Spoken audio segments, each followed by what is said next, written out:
Hello.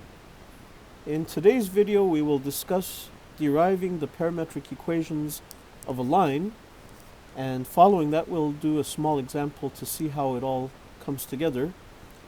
I want to say at the very outset of the video that what I'm about to derive is not unique, so someone else could derive a set of parametric equations for the line differently than what I'm going to show, and then yet again someone else can come along and do it all together differently from that. So wherever you have parametrizations, you can have truly differing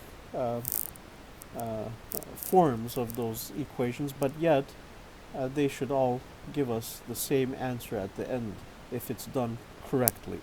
I do believe that what I'm going to derive is probably the most common way of writing out line parametrizations. I do believe it is commonly shown in textbooks and those sorts of things. So if you ever were wondering where did those equations come from, I hope and I believe that what I'm going to show will be a derivation of that. If you've been following my videos, you'll know by this point in time that wherever possible I try to make a tie-in to Scripture. So let's start with that, and then we'll get to the lesson. I have chosen the verse out of the book of prophecy of Isaiah, and it's his chapter 28, verse 17. I'm reading out of the New Living Translation. I will test you with the measuring line of justice and the plumb line of righteousness. Since your refuge is made of lies, a hailstorm will knock it down. Since it is made of deception, a flood will sweep it away. And here you have two ideas basically converging to say the same thing. One of the ideas is that of justice, and we know that our God is just. And then the other idea is that of righteousness, and I am amused very much by how the Lord makes a small distinction between these two ideas of justice and righteousness, even though they're more or less synonyms. But in the first case, he uses the idea of a measuring rod, or something that maybe a ruler. And if you were to look at God's ruler, perhaps I would have to put some scraggly lines at the end like this to indicate that these things extend out ad infinitum to the left and to the right, whereas our measuring ruler perhaps is only finite. We're finite and God is infinite, and so we never completely measure up, do we? And that's what we have as recorded in Romans 3:23, that it says, "For all have sinned, all have fallen short of his glorious ideals." The same idea is conveyed with this idea of a plumb line, and we can have different types of analogies to use for that. One of that might be, and this is, I'm drawing again from Scripture, in another place in Scripture, God is measuring the straightness of a wall using a plumb line. So supposing the wall is kind of bent, and he may have a plumb line. A plumb line is basically taking a string and then attaching a weight at the end of that string called a plumb bob, and that weight, under the action of gravity, will be pointing straight through the center of the earth, and so it will give us a reference line to measure against to see whether or not the thing we're looking at is straight or not. Another analogy that comes to mind is me trying to draw a straight line. If I were to draw a straight line, you already see that I have made a little boo-boo. It's a little curved up there, right? But God's standard of straightness is perfectly straight. There is no curvedness. There is no bumps or hiccups through it all. It's perfectly straight. So it's interesting how both of those seemingly different ideas are really synonymous, and I like the analogies that the Lord uses there. The other sentence in here is also very significant.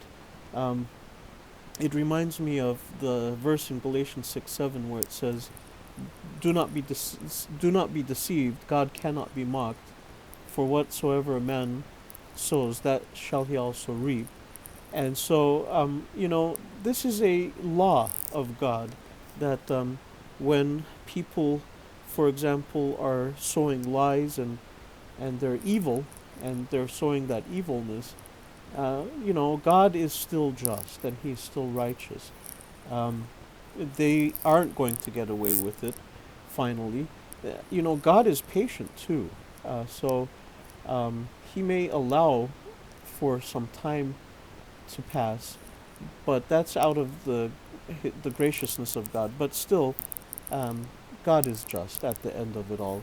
And so no matter what a person does, whether it's to lie or to cheat or steal or whatever it may be, they're finally doing it against themselves. Um, the last word I would like to say in this small devotional is to say that, I'm reminded of Ephesians chapter 2, verses 8 and 9, that essentially say, "For you have been saved by grace through faith, and this not from yourselves, it is the gift of God, not by works, so that no one can boast." And I think that is one of the most significant verses to make what Christ did for us by dying in our stead so significant, because it's not what I can do to make myself righteous or just before a perfectly righteous and just God. I'll always come up short, as I was saying a moment ago, and so will you. But it's looking at us through the filter of Christ's shed blood on Calvary, and then that is what makes the difference. That's what makes us perfectly straight and righteous before an almighty, perfect God. Coming to the lesson now, we're going to consider in planar space, just to keep the discussion simple, 2 points, a point P1 and P2. Point P1 has an ordered pair x sub 1 comma y sub 1, and point P2 will have an ordered pair of x sub 2 comma y sub 2. If I were to draw a little sketch of this, it might look something like this. We have our x and y axes here, and then I can locate my 2 points. Let's say these are the 2 points, for example. P1 is again has the ordered pair x1 comma y1, and then out here we have P2 having the ordered pair x2 comma y2, and then we can connect this with a straight line. And now we already notice that we have a coordinate system here. We have the rectangular or Cartesian coordinate system x and y. However, we're going to introduce a new idea where I'm going to place, in this particular case, I'm going to place a new coordinate system, let's say emanating from point P1. And I'm going to call my new coordinate, or what we technically would call the parameter, I'm just going to label it as t. Many times t in these discussions can represent time, like for example, if you have an object undergoing projectile motion, you can momentarily look just at the x displacement values as a function of time, where the time would be then this idea of the parameter, and then you could look at the vertical displacement y as a function of time, kind of uncoupled. Of course, we know that the trajectory traces out a parabolic type of a path, and that would be the graph in, let's say, an xy coordinate system. But what that lacks is it lacks giving us any information as to where the object is with reference to the time. But if we do it this way, then you'll get not only the graph, but you'll get what is sometimes referred to as the complete curve. So the curve will be the graph plus in this particular context of what I'm describing, the time information as well. Now, the parameter t does not have to be time. It could be something else. It could be angular measure, for example. If we were to convert something in a polar representation, I would have, let's say, theta as my parameter, but that's a topic for another day. Okay, so now I can drop down some of these points to show that, of course, if I drop P1's point down as where it intersects the x-axis, this is x1, obviously, and if I were to move this over, this is going to be y1, and likewise, if I were to drop this down here, this is going to be x2, and then if I were to project this point onto the y-axis, it's going to have a value of y2. So now, if I were to try to figure out some arbitrary point in between here, let's say this point, for example, and this point, supposing I just call this the ordered pair x comma y, and we want to know what is x. So if I were to project this point down onto the x-axis, this then becomes the horizontal value that we're interested in knowing. What is that? X is what? And similarly, what is this vertical distance here? Y is what? Okay. In terms of course, this new parameter t. That's the idea. Well, you can almost see it right away. You can see that we have basically formed a triangle, a big triangle. Here's the big one. If I were to draw this out this way, now you see that I have a base here. This base obviously is going to have a value x2 minus x1 for the base, and it's going to have a height of y2 minus y1. Okay, so you could say there is that big triangle, but then if you look closely enough, you'll be convinced that yeah, there is a smaller triangle sitting in here, which is this one. And this one, I might just momentarily say, well, I'm not sure what this distance is here. Let me call this question mark sub x. And then I'm not sure what this height is. Let me call that momentarily question mark sub y. And so I can, by similar triangles and by proportions, okay, let me do this, by proportions,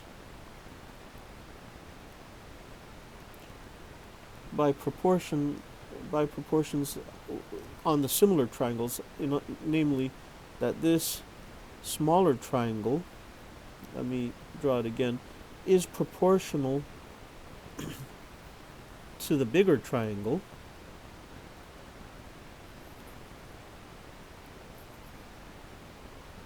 Okay, we do know things about this bigger triangle. In particular, we know that this bigger triangle has a base of x2 minus x1 and a height of y2 minus y1.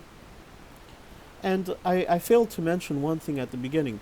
Since I have placed my new coordinate for this parameter beginning at p1, let me just point this one detail out here. So I can say it up here. Let's fix another coordinate system t, and this is what I was saying we're calling as the parameter, okay, from which we get obviously parametric equations at p1, and this is arbitrary, right, so that at t equals 0, we are at p1. And at t equals 1, we are at p2. So in a sense, I've normalized the distance of the hypotenuse between these 2 points, p1 and p2. And so at the lower point, we're at 0. If we move to the higher point, p2, we're at 1. And so if I were in between the two, smack dab in the middle, we would be at the parameter value of t equals 0.5, or 1/2. Okay, so that's the idea here. Okay, so now, having done that, you know that the hypotenuse of this bigger triangle has a value of 1. Because it was 0 at the lower point, it was 1 at the upper point, so the total distance of that has been normalized, and so we say it's 1. I do not know what the height of this smaller triangle is, which I'm labeling as question mark sub y, and I don't know what this horizontal distance of that smaller right triangle, which is similar to the bigger one, is, which I've labeled question mark sub x. Obviously, the hypotenuse of this smaller one is t, whatever the value of that parameter is at that place. So now we can, by proportions, write the following relationship. We can actually pair of relationships. We can say that question mark sub x is to the parameter value of t.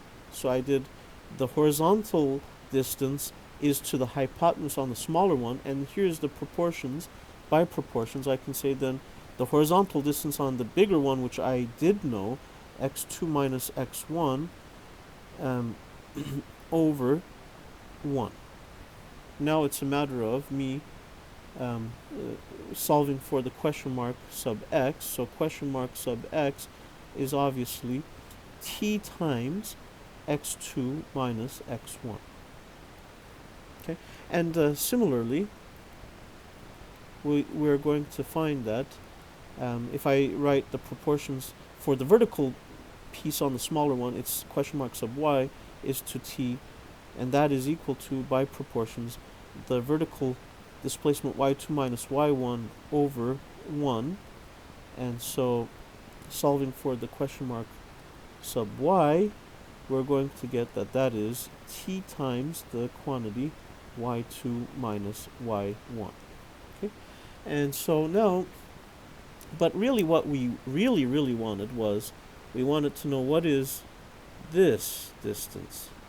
So this distance, which is x, for example, in the horizontal case, is going to be obviously this distance, which is the x1, plus this distance, which is the question mark sub x. And similarly, we want to know also what is this distance. And this distance is obviously going to be this distance, which is y1. So let me say, so this is y. Let me do it up here. Y is equal to the y1, which is that distance right here, plus this distance, which is going to be the question mark sub y.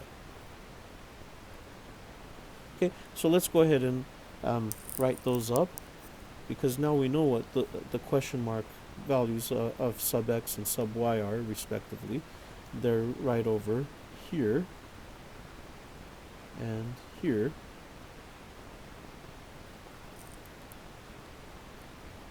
Okay, so so x is equal to x1 plus question mark sub x is t times the quantity x2 minus x1. And then I can say y is equal to y1 plus t times the quantity y2 minus y1. And here we have it. Let me label this as my equation 1 and this as my equation 2. And now let's take a real quick, actually before I do an example, to convince ourselves that this is in fact correct, let's do what's known as eliminate the parameter. So to see that 1 and 2, the set of parametric equations 1 and 2 are indeed describing a line, let's eliminate the parameter.